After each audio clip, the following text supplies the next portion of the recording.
everybody. Hey, V-Stag, thank you for being here. Nisi, thank you for being here. Thank you for all your pictures you post of sunset in Alaska. I really do enjoy it. I will give a shout out to your Instagram account. Hopefully tomorrow during class, I'll start talking about it. And hey, Susan, thank you for stopping by. It was a really great stream you had earlier. I really enjoyed it. Josh, thank you for the excitement earlier in Susan's stream. I'm gonna try and keep this one to 30 minutes. Although I noticed my last two streams were exactly 36 minutes, so maybe that's a sign. So I saw the sign and it opened up my eyes. So thanks, Nisi, for letting me know the audio and video looks great. It was taking a while to actually come up and go live, so that was pretty frustrating. But so I'm trying out this new fancy setup for my broadcasting. Y'all should really see it here. Hey Matthew, welcome. Yeah, thanks Susan. Really click that like button. It'd be great. I'd really appreciate it. I'd really appreciate it if I get any shares. That's always great. And one of the main things I'm going to talk about, yes, Susan, she is in bed. Hey, Lucas. One of the main things I'm going to talk about is social media. As I was talking earlier about Nisi's Instagram account. So everyone go check out Nisi's Instagram. Let's see, how can I... see if I can make some people some mods here. I don't really see how to do that just yet. I don't know. I'll figure that out later. Oh, fancy. Alright, so Jilly Ghost, you're going to have to let me know who you are. Not right now. Not right now. But maybe later, like tomorrow. Yeah, so social media. Hey Chaz, thank you for stopping by. And also Chaz, thank you for not streaming every night, because now I can actually find a night to go to stream on Tuesday nights when you should be busy studying, Chaz. So thank you for your studiousness. It's nice to find a time. But yes, my daughter's in bed. I did her teeth brushed and say her prayers and all that stuff. But social media, let me focus here. Focus. So social media. Follow me on Instagram at MrScienceGeek. I post pictures of my videos as they come up. Try and post other sciencey, nerdy, geeky pictures as they will hopefully be entertaining. My students seem to enjoy my nerd stories. Chaz, my male OB peacock bred with my OB blood dragon, huge success. Awesome, Chaz, it's good to hear. Sashimi whiskey, Jimmy, it is really hard to find time between those two. Those two are like marathon super live streamers. I really do enjoy their streams. I really do enjoy the fact that they use Google Hangouts to let other people join in. So I really do enjoy that. I really enjoy looking at Brian's fish in the background. They're a lot more enjoyable to look at. Manage moderators. All right, so let me do that. So hidden users. Okay. Oh, so that's what I can do. All right, I'll go and try and set up mods later. I'll go and try and set up some mods later. I don't want to take away from the stream right now because I do want to keep this short. But also, yeah, I like watching his dog too, Jimmy, Shishimi Whiskey. I like watching his lab in the background, staring at his fish. It's pretty intense. As you'll see, my lab is a lot less entertaining.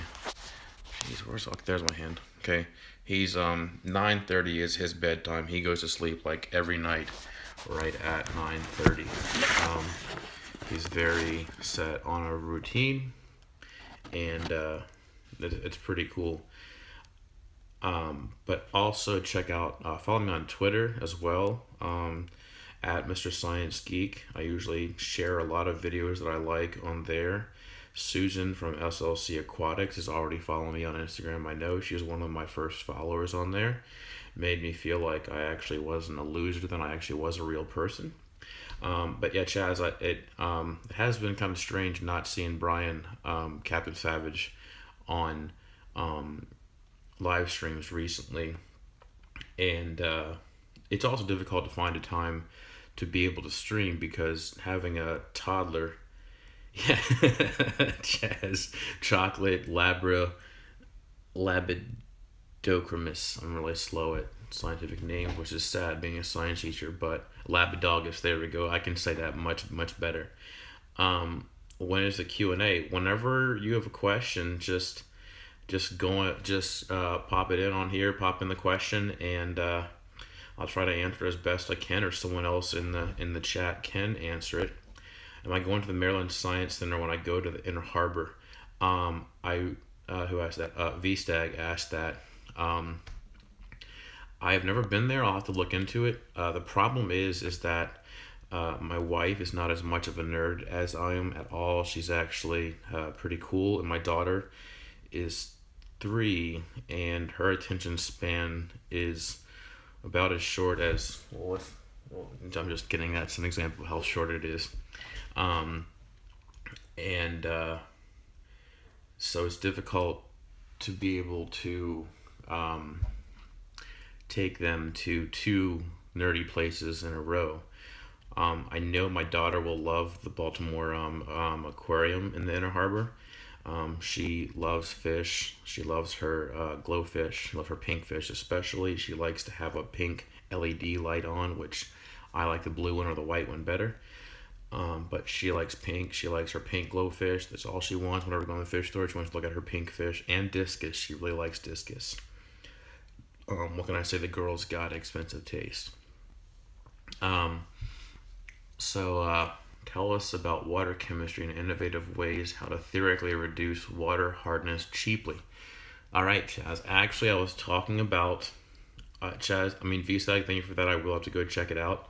I will look into it, do some research on it. So Maryland Science, and I'll look into that. So Shaz, I was talking about our discussions the other night on your live stream, and I was talking about you. You're my friend from Peru.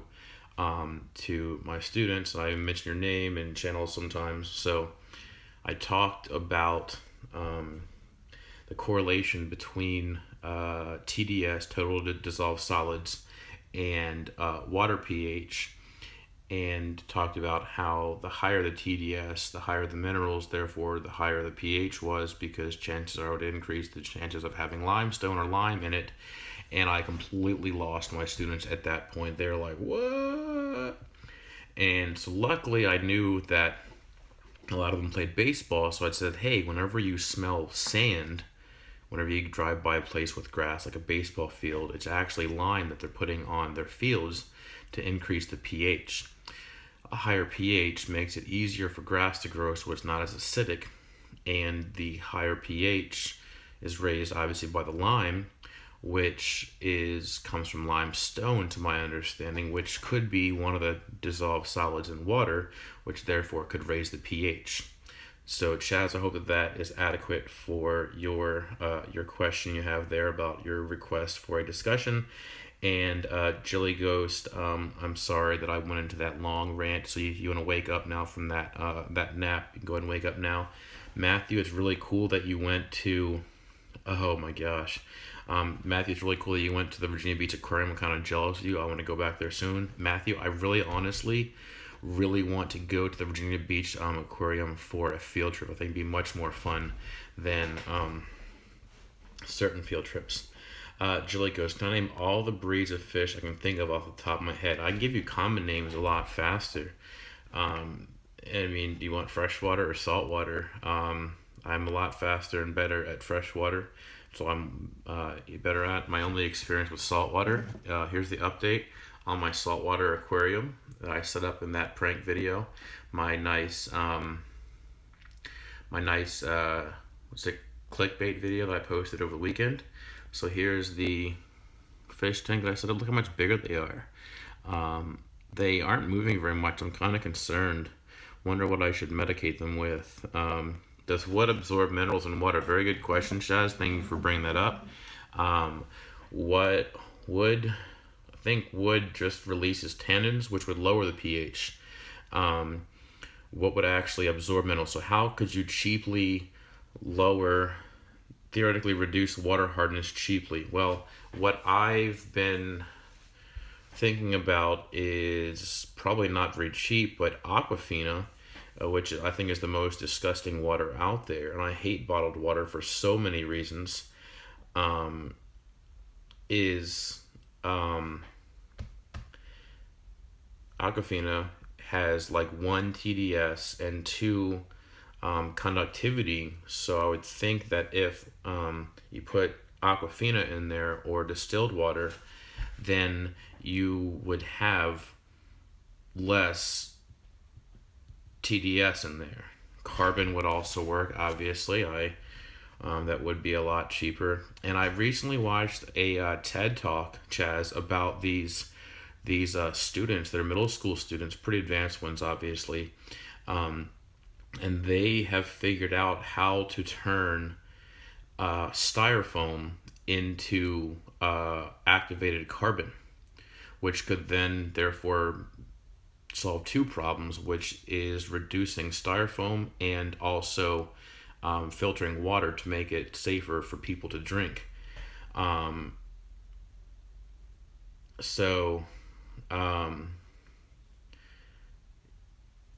That I thought that was pretty cool. I was very inspired by that.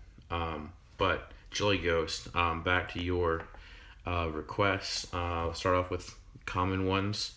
I'm gonna stick to just basic species and not breeds, because if you talk about breeds, you could be talking about, I mean, just guppies alone. There's the blue Moscow guppies. There's black tuxedo, red tuxedos. There's the tequila sunrise. There's the red. Did I already say red tuxedos? See, I get lost and I forget what I stop paying attention to myself after a while and start thinking about 3 other things because I get bored with myself. So I had to kind of check myself. So that's an example of why I'm not going to go into breeds, but I will talk about different common name of species. Start with live bears. Fun fact, 20% of Earth's air is produced by the Amazon rainforest. Well, here's a better fact for you. 82% of the Earth's oxygen is produced by phytoplankton in the ocean, and only 12% is actually produced by trees. So I guess the remaining is produced by other plants like mosses, grasses, etc. But anyways, so live bears, there would just be guppies, mollies, platies, swordtails, goodies, half-beaks. Mosquito fish are a different species, but same genus, I think, as guppies are. So that's live bears. As far as like cichlids, South American cichlids go, angelfish are a pretty common one. I like them. Angelfish, there's 2 types of angelfish, as Charles Fish Tanks like to point out. True VSAG, Chaz. If you boil water and collect the steam, it is pretty much 0 parts per million. That's distilled water, pretty much. Welcome, Mark's Ark Aquarium. You are now bringing up my up to my current record, tying with my current record of 11 people watching. Okay, so Matthew, very good question. The difference between manta rays and stingrays. Well, manta rays are one specific species of rays that are they get huge. I think like 12 feet across.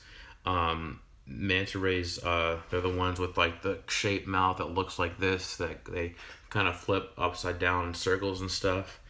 Austin spent $200 on fish and they all died within 2 months. I didn't check on how well the tank did together and ended up killing each other. Austin, I also suspect that's because you didn't wait long enough to cycle your take. your tank. Cycle the ammonia and nitrates and go through the whole nitrogen cycle. Which I've run into that problem myself quite a few times, and it took quite a few times to learn from the lesson the hard way. But what was I just talking about? Oh, so manta rays and stingrays. Manta rays, I don't think manta rays actually have a stinging barb on at the base of their tail. Manta rays are only saltwater. Stingrays can be freshwater or stingray, freshwater or saltwater. Freshwater stingrays, for the most part, come out of the Amazon. There are also some that can come from Asia, like the Mekong, I think, river is where they can come from. Huge ones, like 1,000 pounds. Interesting fact about stingrays is that down the Amazon, the local tribes down there will actually cut up stingrays and then feed them to the piranhas. They actually like and respect the piranhas because they keep the waters clean, and they aren't afraid of the piranhas, but they are afraid of the stingrays because they injure people. And yes, the manta ray was in Finding Nemo. It was the teacher actually in Finding Nemo, and he sang that song. Oh, the levels of that song. I won't sing with you on that one. At Shaz, yes, the sun will do it, but it takes a long time to accumulate. But that is a very good point, V-Stag, is that evaporating water through sunlight is also a very good survival tip. If you're ever on a stranded island somewhere or in a survival situation where you need water, you can find a pretty much dirty water source, salt water source, internal water source, if you know what I'm saying. Collect it somewhere, let the sun heat up a dark, if you have a trash bag, black trash bag you happen to have, or a tarp, let the sun heat that up and evaporate it, and the water condensation, the droplets on the top is pure water, and you can actually drink that to turn it from salt water into fresh water, because as is widely known, the salt and other minerals and stuff stays below and the water evaporates. My problem with Aquafina is that Aquafina having so low TDS, I don't think that's very healthy, because we actually do need minerals, as do fish need some minerals. So yes, Matthew, there are man-eating catfish. They don't. There's a lot of stories. They are big enough where technically catfish will eat anything that's big enough to fit in their mouths, and there are some catfish in the Mekong that do have mouths that are big enough to fit a small man. A man as wide as myself, who has eaten a few catfish in his day. They I don't, I guess they could probably eat me, but probably not. It's like the anaconda. It's the largest snake in girth. It's 48 inches up to 48 inches around. So they can swallow small children, and but I'm pretty safe with the anaconda. Could it kill me? Yes. Could it eat me and swallow me whole? Probably not. It would have to get out its fork and a knife and start cutting me up. So that's a joke. They don't have hands. Jelly Ghost says, I once got a plant as a school project. My dog ate it. What kind of plant was it? And I hope your dog didn't get sick. I'm hoping maybe it was a pothos plant. I don't think they're too poisonous, but I don't know. Dogs' livers are pretty picky. They can't eat grapes, avocados. No, avocados, macadamias are poisonous to them. Matthew, yes, there are electric fish. There's quite a few, actually. There are a few that are available in the aquarium hobby. I've owned an electric catfish. That was pretty cool. It basically looks like a sausage with fins and barbells coming off of it a little bit. I named Pierre because he looked like he had like a French mustache. And every time I put my hand in the water to clean the tank out, that it would and I got too close, it would shock me to the point that it would like tense up my forearm, like but it didn't really hurt, it just tensed me up. Yes, Jelly Ghost, there are electric eels commonly seen in the aquarium trade. Other fish that actually see with electricity are like ghost knives, clown knives, things like that are pretty much blind, so they can use electricity to see. Also, I think there's a fish, I think it might be called the blue whale. I think that one's also, I might be getting that one wrong. It's also one called what's it called? The elephant nose. I think it also has a slight bit of electricity as well, but they're kind of ugly. If you want to open up a new tab and look up pictures of elephant nose fish and electric catfish, they are pretty ugly. So hey, welcome back, Josh. Um, Jelly Ghost, that is good to know that the bean, it was a bean plant and nothing else, so it didn't harm your dog too much. Um, so, yeah, that was like 5 discussions in like 3 minutes, I think. Let me take a little water break here.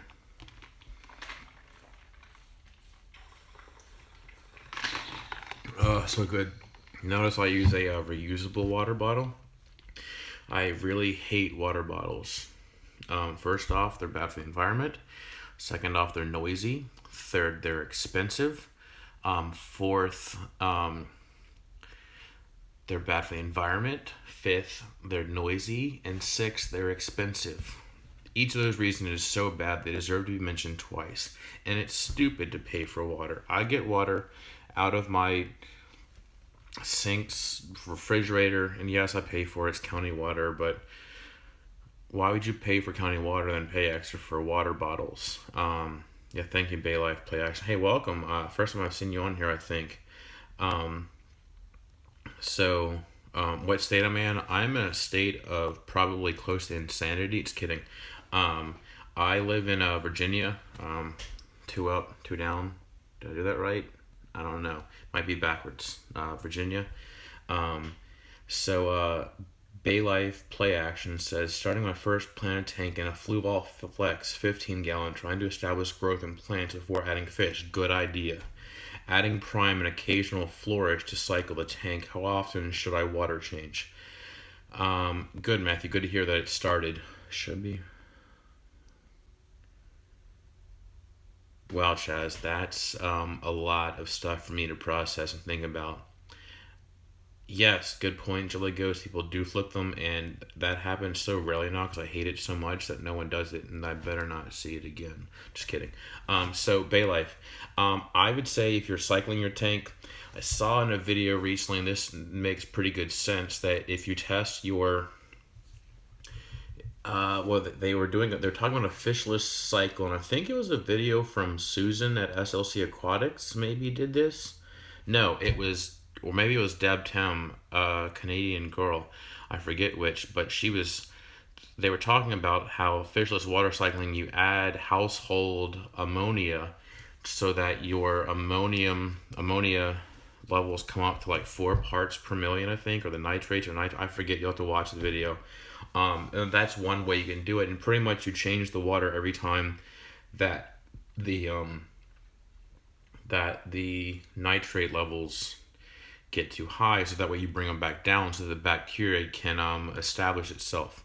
Which, if you don't want that exact of an answer, which that wasn't a very exact answer, I'm sorry for the lack of actual exact details. You should change, I say change water about once or twice a week is usually pretty good, but make sure that the water you replace, the water you took out, is doesn't have any chemicals like chlorine or chloramine in it. And you can do that by, like you said, Bay Life, adding prime and flourish. If you do that to your water you're adding into it and let it sit there for about like 24 hours or so, then that should be pretty safe. So good night, Susan. Yeah, I'll be emailing you about that duckweed probably probably after this video or tomorrow when I get a chance, when I think about it. So yeah, I would change the water about once or twice a week. I am actually a pretty big fan of, I think that there should be some nitrifying bacteria on the roots of plants, because they came from the substrate, which is where the bacteria lives. I could be completely wrong about that. I'm also a pretty big fan of slowly cycling water with hardy fish that you plan to keep. And you do it slowly. Like when I started my daughter's tank, this is what worked for me. This is not my advice. This is not um, based on any exact fact or science fact. It is um, on my experience. So what I did in my daughter's tank, that's now been set up for 2 months, actually 2 months to the day, actually. Um, I had a completely brand new empty 10-gallon aquarium, and put all the decorations and stuff in it. The heater wasn't plugged in yet, obviously. All that stuff, got it set up. And then I started adding rainwater from my rain barrels in my backyard. I use rain barrels in my garden as a way to conserve water, and as a way to not pay to water my garden. And that way it's also water that is free of any chemicals, so it makes it slightly more organic.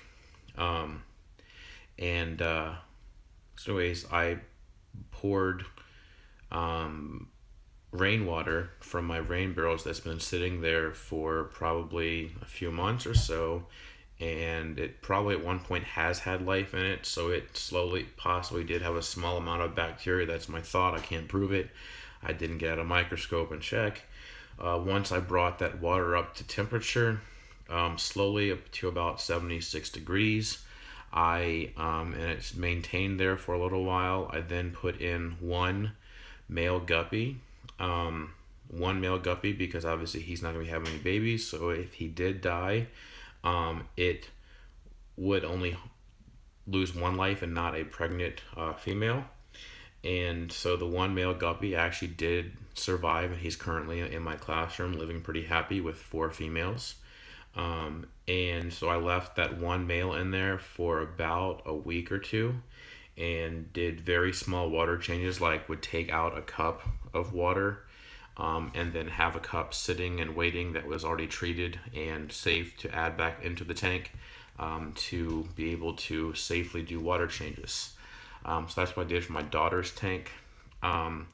For my tank in my classroom that I actually just added fish to today, the way Matthew, good night. Um,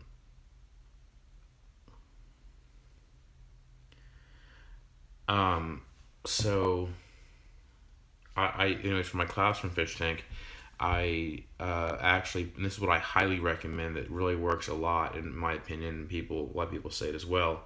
Is I had two DIY water bottle, repurposed water bottles, with K1 coldness media going in them with an air stone, so that was building up bacteria on them. And then I took one of those DIY water bottle K1 coldness filters out of my established tank and put it into my new tank that I was setting up, along with some gravel from an old tank from a while back, so the bacteria had already died, and some plants from the other tank as well, and put them over there and let it get up to temperature and let it run for a while with that filter in there and the plants, and slowly build up the bacteria in there, with the cycled filter, and then slowly added fish, one fish and then quite a few more.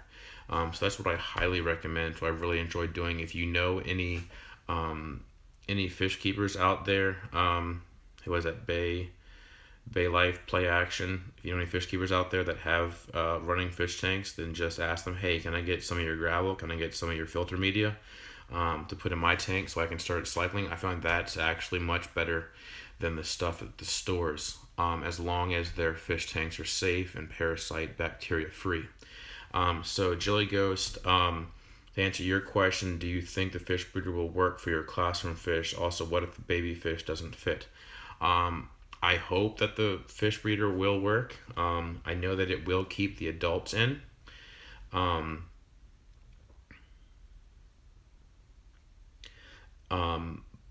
so we'll see what it works. And me being science minded, I love the opportunity to experiment with it. What if the baby fish doesn't fit? I think that baby guppies will fit through that size. In Corey from Aquarium Co-op's videos is where I got that idea from, and on how to make those. And where I got it's called plastic webbing or something like that. I forget what it's called. They didn't have it in the local craft store, which is kind of strange. I actually had to get it from Walmart. It was a pretty good deal. It was like 6 of them for like $3. It was 50 cents a piece, and they're reusable. So the baby fish should fit. I think they're small enough. I think I got like number 7 cloth, so that means 7 squares per inch. So the baby guppies should fit. I'll test it out and I'll see. I will maybe test it out with one of the current babies that are in the fish tank to see if they can get in and out of the breeder. Bay Life, it was a good discussion. Thank you. You're welcome. Doing once a week now, good with all that stuff. Thank you. You're welcome again. I guess I just don't know if a slow cycle or faster cycle is better for the plants. Slower is better. Plants, as long as you have adequate lighting and it sounds like you're giving them the nutrients and stuff that they need.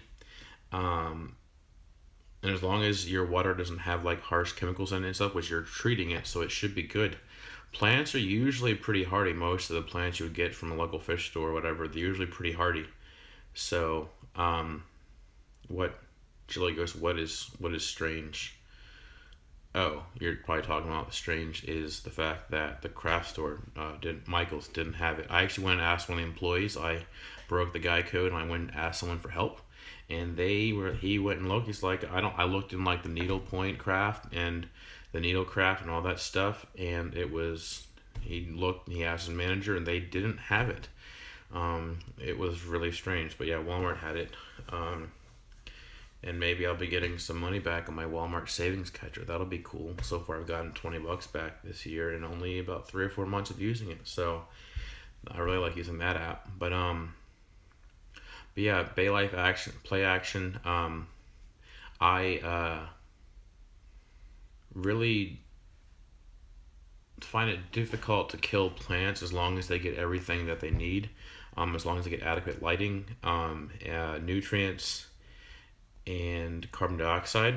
I find that they do fine. They get light from your light source, obviously. I kept them outside, and I don't have very good experience with keeping them outside. Even with natural sunlight, doesn't work very well. Nutrients, that's what fish waste is great for. So that's why I don't fully gravel vacuum, so I don't take out all the nutrients from the plants. Also, you can use florist tabs or pour in fertilizer. And then nutrients, carbon dioxide they get from the fish going through the good night, Mark. Thank you. About to be ending the stream in 3 minutes anyway, so good night, Mark.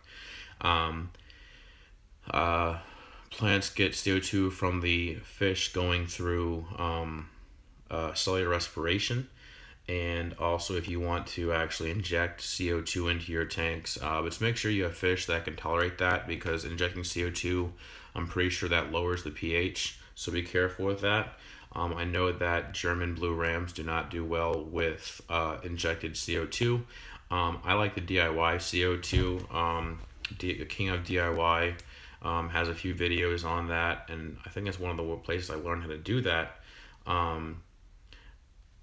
Nisi, good night. Thank you for stopping by. Nap time for me. So much Monday, it's spilled into Tuesday. That's pretty rough, but thank you for stopping by, Nisi. Bye, Mark, once again. Yeah, I'll be ending the stream in about 2 minutes anyways, because 36 minutes is my apparently my usual max. So best way to catch a fish, have someone throw it at you. Ha ha ha. Very funny, Austin. I'm still trying to catch that joke. What was I saying?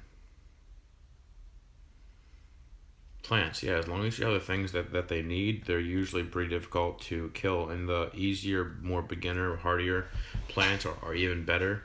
I did one time go to this local fish store in Virginia Beach. Oh my gosh, it's an amazing fish store there. I think it's called like Animal Jungle, I think, maybe. I think they closed down, which made me sad, but they might still be open. Someone can correct me on that. Comment below, please.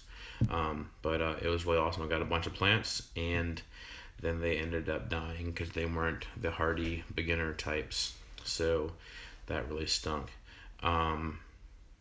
It literally stunk because they started to decompose. So Austin, I'm curious, how did you find out about my live stream tonight? How did you know that it was going to be going on? Question mark.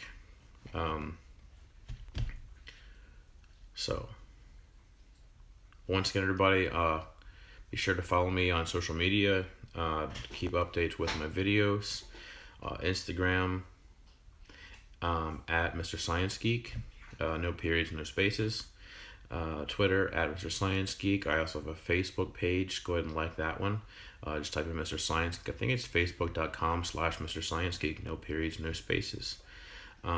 So yeah, that's about it. So everyone, thank you for stopping by. I really appreciate it. I'll have to check and see how many people were in here at one point. I think the analytics will show me 3.5 messages per minute. What is this? This is viewers, comments, viewers, 11, 12. I got up to 12 at one point. All right, new record. That's exciting. I'm pretty excited. I got some new viewers on here too. Austin's never been on here. Bay Life at Play Action. Oh, it's posted on Reddit. Bay Life Play Action. That's good to know. So Austin, how'd you do it? Oh, Austin, my phone reminds me whenever you're live. It's nice to know I have creepers out there, so thanks.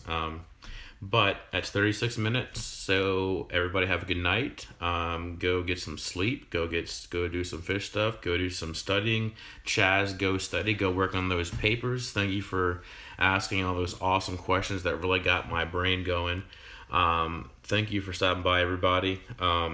Y'all have a good night. That's 37. I gotta go. Bye.